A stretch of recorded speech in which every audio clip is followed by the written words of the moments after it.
Hey, John. Eric, how you doing tonight? I'm all right. I'm all right. That's good. It's been a whirlwind of a weekend. A, a whirlwind of a week. Yeah, I think I had mentioned last week that I was going down to California, Monterey, You did? for my grandma's 100th birthday. You did. And it was, we flew into San Jose and I met some of some folks from work. We went out to dinner and then drove down to Monterey. Friday night, my grandma's birthday was actually Thursday, but Friday night we went out, me and all my siblings and my grandma, to dinner and had a lovely conversation, just kind of reminiscing and talking about, coming and visiting her when we were little kids and all that kind of stuff. And then Saturday was to be her birthday party with all her friends. And I and my wife went to pick her up to take her. And when we got to her place in Carmel, she said, I'm actually not feeling good. I think I need to go to the hospital. Oh, my gracious sakes. Yeah. So, she's 100 years old. And so we're like, sure, Grandma, let's go to the hospital. So we get to the hospital and they get her checked in. They do some scans. And to make a long story short, she passed on that evening. That night. And I know that sounds like very sad news, but she was 100 years old and she had lived a full life. And we kind of got the feeling that she got to see her grandkids and a few of her great grandkids and decided, all right, I'm good, and moved on. So it's my time. It was great to see my siblings and my mom and stepdad and my aunt and a few other folks. So it was poignant. I don't know if that's the right word, but that's a good word. It is a good one. So sad news, but happy that Grandma was able to see kids, grandkids, and we had a fantastic time Friday night. You wouldn't have known anything. And just Saturday didn't all be together. Didn't work out. So, independent to the end. Yeah, she lived by herself. She's 100 years old. Had a driver's license. Lived by herself. My aunt, looked in on her and took care of her. But I would aspire to that. Yeah. I do aspire. I do aspire to that. I am inspired to see if I can make it to 100. So I probably should eat fewer donuts and drink a little less Diet Coke. So you reminded me of this. So I have not been drinking my Coke Zero at home. Correct. However, I was in the Target or the grocery store with my boy who is going to college this week. We're driving him out. That'll be this weekend's activity. Uh-huh. And I stumbled across Coke Zero Oreo flavor. I'm sorry. You just broke my brain. What?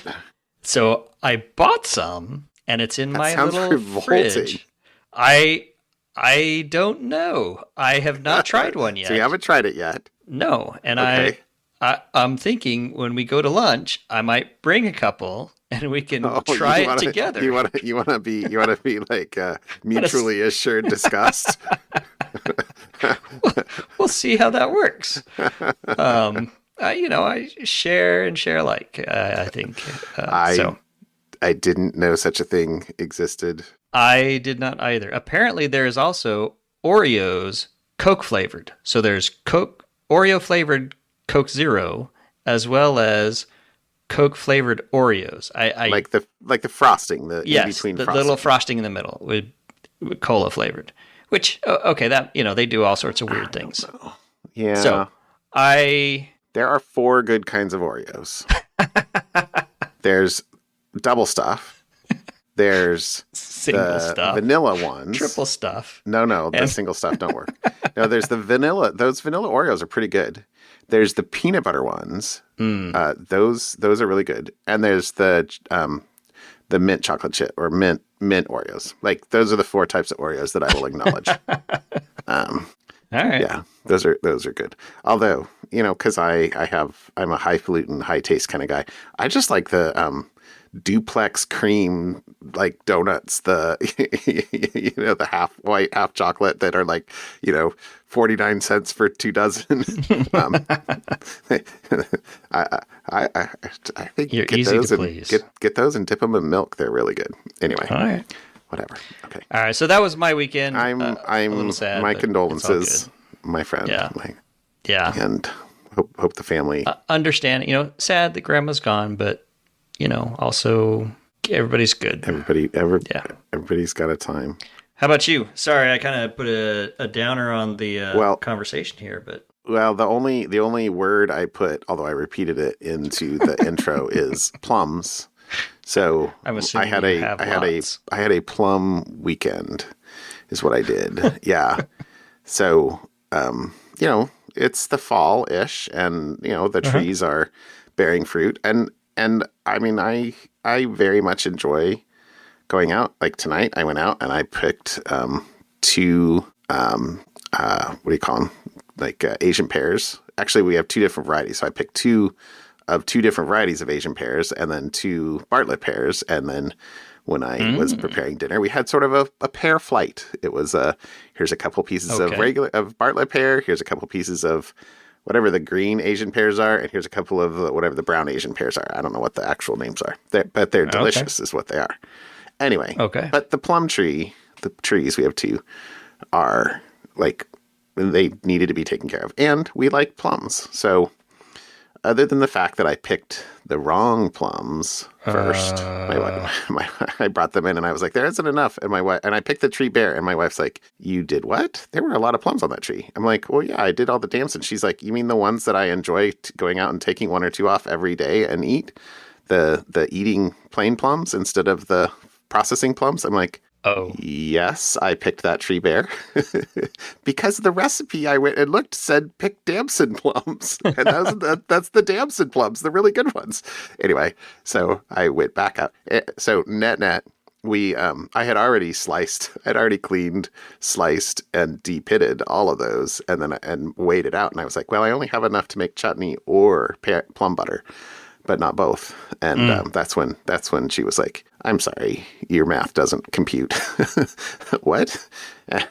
So since they were all nicely pitted, we were like, well, how about we dry those? Ooh. So we dried all the good plums, the best plums. Right, the tasty ones. And then I went back out to the tree and I picked a whole bunch more plums. More and more and more and more and more. And then I spent a very long time de-pitting all of those, which are much smaller. So it was a lot more work for the volume. And we had so much that we actually wound up giving away half a bucket of plums the next day. But I made plum butter. So our house smelled delicious all weekend because, it's basically, put the plums in the crock pot with some sugar and some cinnamon and some spices. Right. And then cook until done. And, so for, 36 hours, it was cooking down and oh my gosh, it smells delicious and tastes delicious too. And then my wife mostly made the chutney, but so we took a bunch of them and made plum chutney as well. So now we have jars of plum chutney in the cupboard and jars of plum butter in the cupboard. I can probably sneak you one of either if you'd like, but we really like. So the plum chutney is a savory kind of thing that goes amazingly good with goat cheese and crackers. Oh my gosh, it's delicious. Whereas the plum butter obviously is sweet and goes great on an English muffin.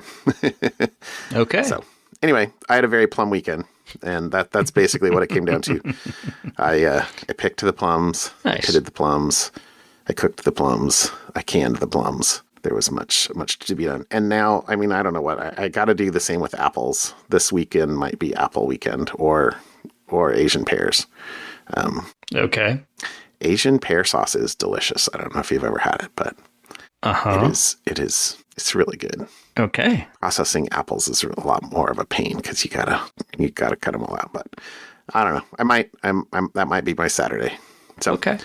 Anyway, that was my weekend. It was a good weekend, and it gives me a bit of joy to have them in the cupboard and to Well, it's always nice when the house smells nice. So, oh my gosh, it smelled delicious. You're like, they make those. I don't even know what those plug-in fragrances are. I'm sure that there's a plum fragrance that doesn't smell half as good as reality as it smelled. Yeah. Anyway, yeah. But so that was my weekend. Okay. All right. So ready for a topic. So yeah, I have been a longtime fan of the YubiKeys. You even bought me my first YubiKey. Yeah, the two-factor security keys. Yep. And apparently there is an unpatchable Yubikey vulnerability that has broken the security of most of the Yubikey 5, which is, I'm sure, what you have. Only the most recent ones. There's a few others that are using these same chips. So all these two-factor keys should be assumed to be compromised and replaced with vulnerable ones as soon as possible.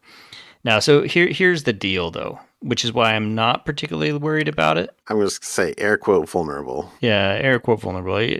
Not particularly worried about it is, someone would have to actually have access to your key for a non-trivial amount of time, right?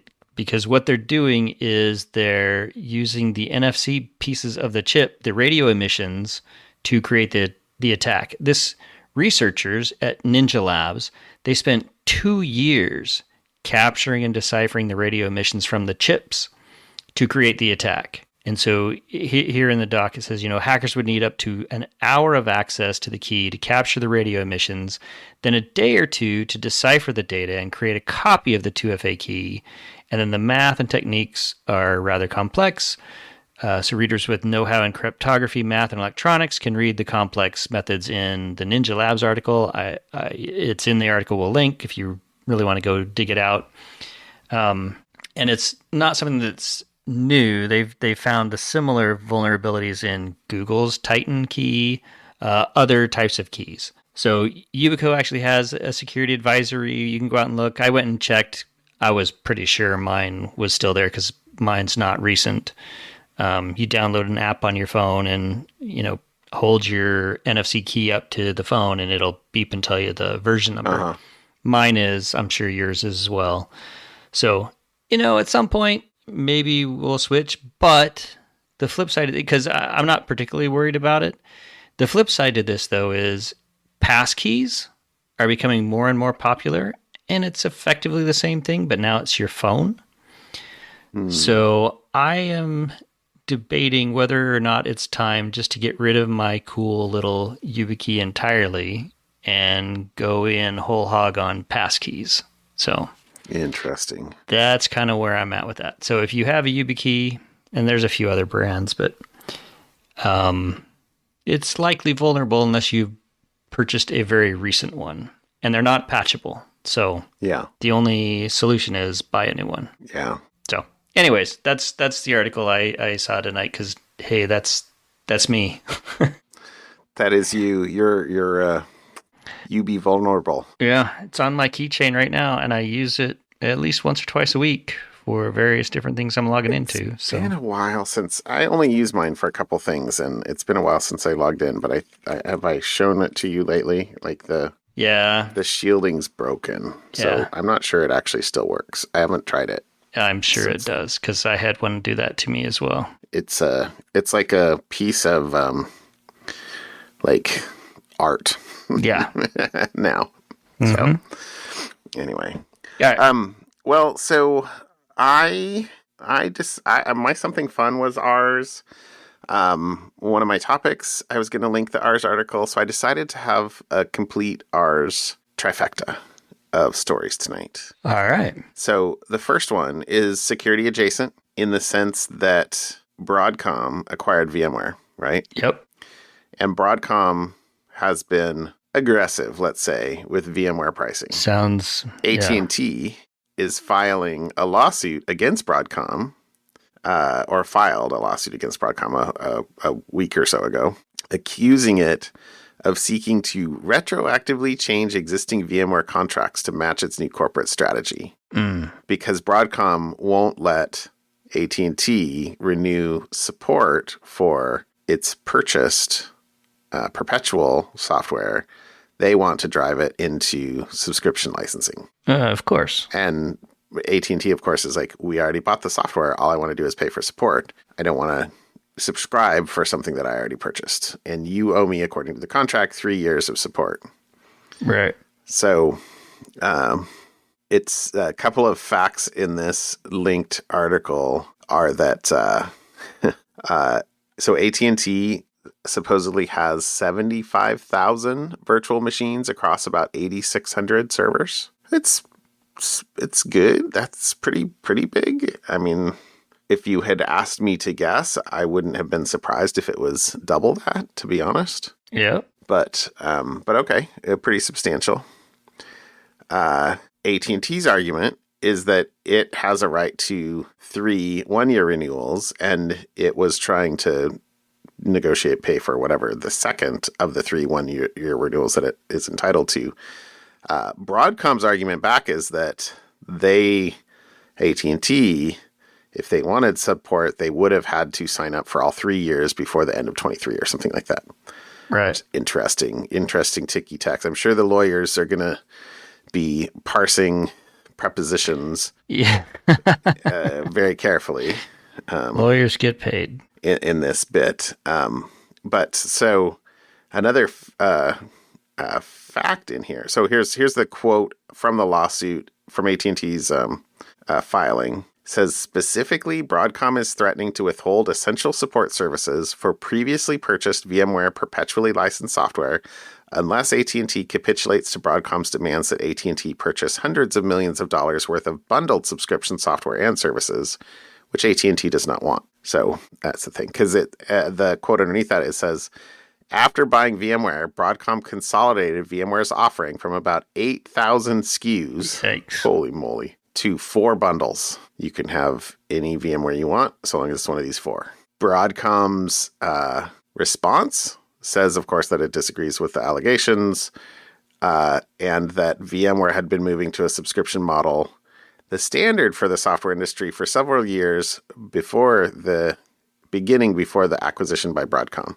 But that doesn't mean that they didn't, somebody happily sold AT&T a whole bunch of licenses and rights for support. So interesting to me.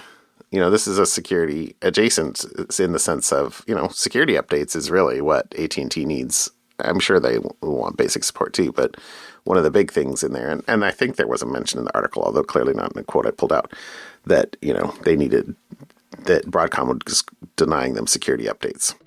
Anyway, that'll be an interesting one to watch. So there's my first R's article. Okay. The second one is actually a summary article of a McAfee blog that some team members of ours released, which I thought was a great article.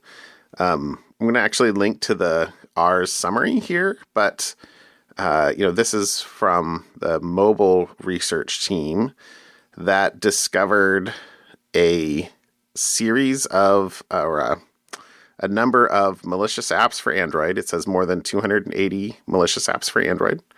And this is the first time I remember hearing about this. The apps use OCR to try and steal cryptocurrency wallet credentials from infected devices. So the malicious apps will upload, in fact, I pulled out a quote here. They scour infected phones for text messages, contacts, all stored images, and surreptitiously send them to remote service servers. The apps are available from malicious sites and are distributed in phishing messages sent to targets. There's no indication any of the apps were available through Google Play. But here's the quote here from ours. The most notable thing about the newly discovered malware campaign is that the threat actors behind it are employing optical character recognition software in an attempt to extract cryptocurrency wallet credentials shown in images on infected devices. Many wallets allow their users to protect their wallets with a series of random words The mnemonic credentials are easier for most people to remember than the jumble of characters that appear in the private key. Words are also easier for humans to recognize in images. So if you have a recovery code and your means of protecting that recovery code was to take a picture of it or take a screenshot of it and save it in your photo library, you would be vulnerable to this. Right.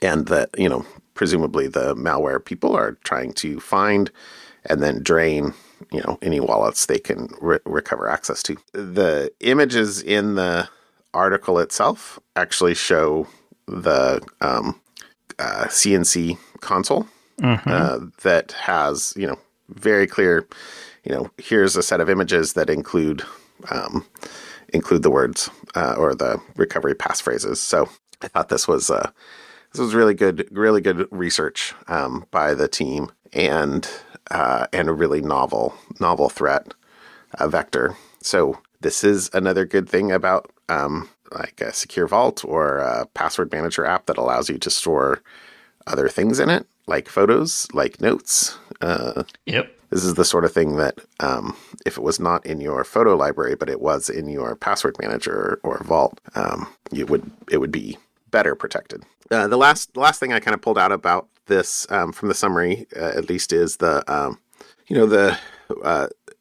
is not a new as in this month campaign. It's been going for a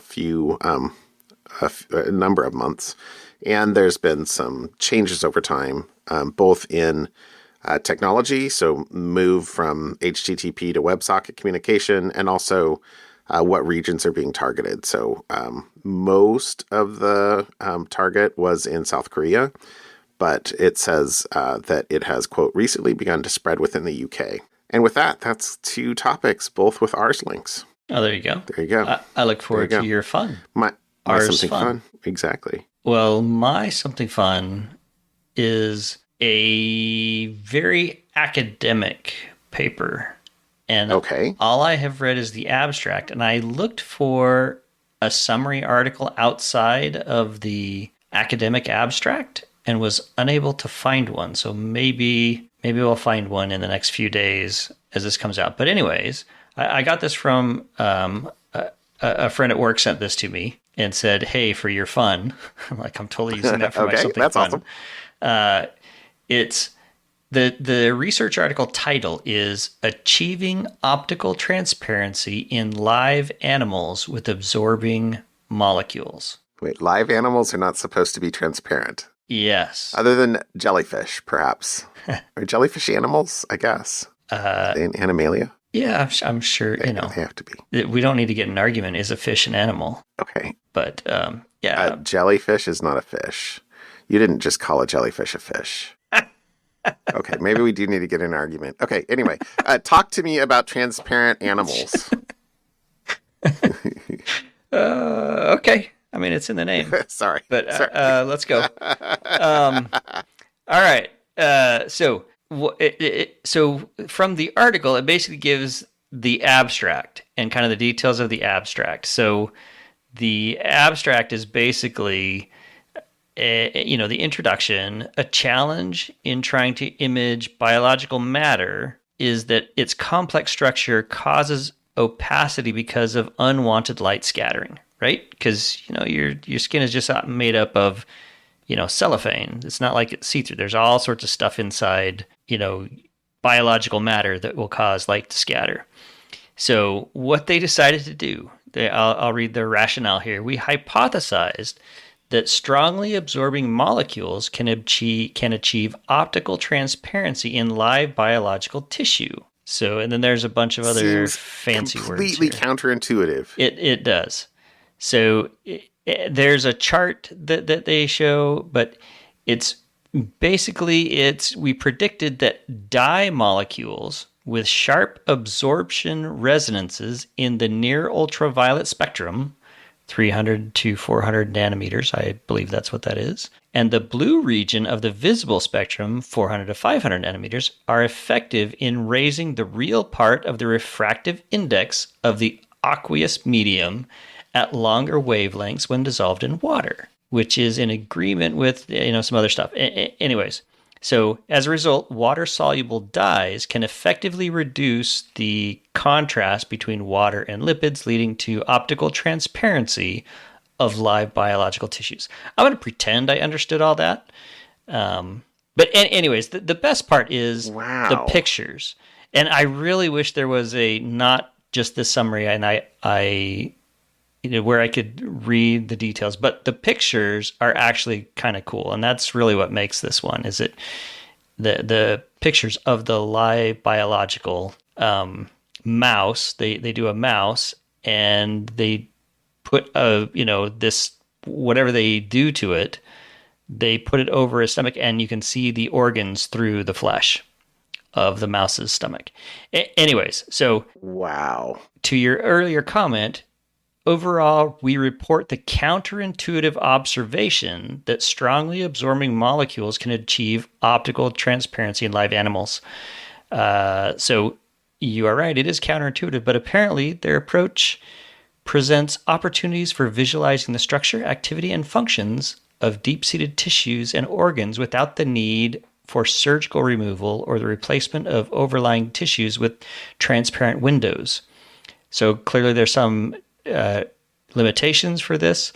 It says including reduced but not eliminated scattering owing to the challenge of matching refractive indices in heterogeneous tissues and achieving penetration depth depend on the diffusion of the absorbing molecule. So long story short, That you have to parse those sentences very carefully. Yes. It appears that at least on some level, they have figured out a way to make flesh tissue transparent. And I just think that's super cool. That is amazing. So there you go. That's my something fun. Thanks, Alex. You're right. The images tell 1,000 words, 1,000 shorter words than what you just read me. Yeah, that's why I need somebody so smarter cool. to. Well, put that photo as the I will as the chapter art. I need somebody smarter to read the actual full article and then give me a summary on some other website. Maybe that'll be a follow-up fun in a few weeks. Yeah, it looks like you have to pay. You have to pay if you want to read the actual article. Yeah. I don't know that I would make any more sense of the actual article than I do the abstract. So that's so cool, though. That is so cool. Okay, very, very, very interesting. There you go. I have nothing so abstruse. It's also transparent, though. Yeah. Although I guess my something fun would also be semi-transparent. It at least would interact well with light. Mm-hmm. Because you know that you could buy like almost anything on Alibaba, right? Amazon or Alibaba, you can buy anything, yeah. So somebody has it. If you have $200,000 burning a hole in your pocket, couch cushions, you can buy a diamond making machine. What? For $200,000 on Alibaba. How much can I sell diamonds for? For a cool, artificial diamonds? I don't know. That's not. Why would you want to turn an intrinsic motivation into an extrinsic motivation, Eric? This is although yeah. It's pretty cool though. Okay, so here's the first thing. In an age where you can get just about anything online, it's probably no surprise you can buy a diamond making machine for $200,000 on Chinese e-commerce site Alibaba. If, like me, you haven't been paying attention to the diamond industry, okay, yes, I am like whoever this is. It turns out the availability of these machines reflects an ongoing trend toward democratizing diamond production. Okay, I don't know when I'm going to have a diamond producing machine in my shop, but I'm going to guess not this year. I certainly not burning $200,000 on a machine, but. I mean, they've been able to make synthetic diamonds for decades, right? But right. Today, there are two primary methods for creating lab-grown diamonds. HPHT, what does that stand for? High pressure, high temperature, I think. And chemical vapor deposition, CVD. Okay. Both types of machines are now listed on Alibaba with prices starting at around $200,000. So I just Googled it really quick.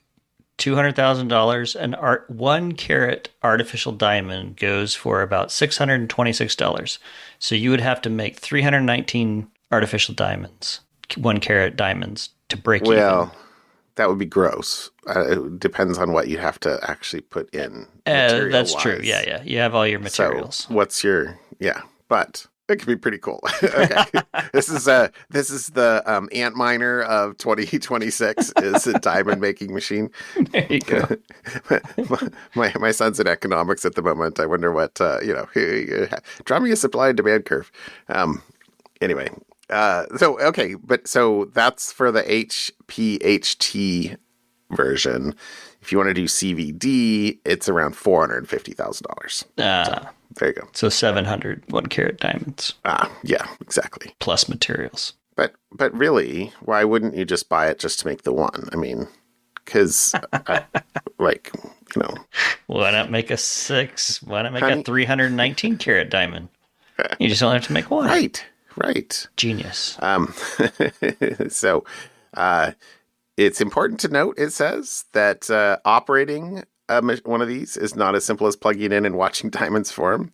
According to Laka's article, these machines require significant expertise and additional resources to operate effectively. For an HPHT press, you need a reliable source of high-quality graphite, metal catalysts like iron and cobalt, and precise temperature and pressure control systems. And CVD systems require a steady supply of methane and hydrogen gases, as well as the ability to generate and control microwaves or hot filaments. And both methods need diamond seed crystals to start the growth process, which we're at, really? So, anyway. Okay.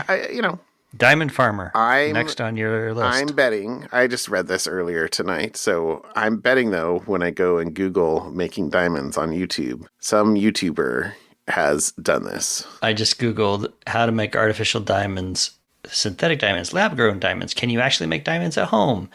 All sorts of YouTube videos. So yeah, I think you are correct. You can go watch a video that tells you how to make a diamond at home. If you want to get me something for my birthday or for Christmas and you have a spare $200,000, I promise to figure out what else has to happen in order to make a single 1 carat diamond. All right. If you buy the machine. I'll start poking in the couch cushions. See if I find some pocket change for you.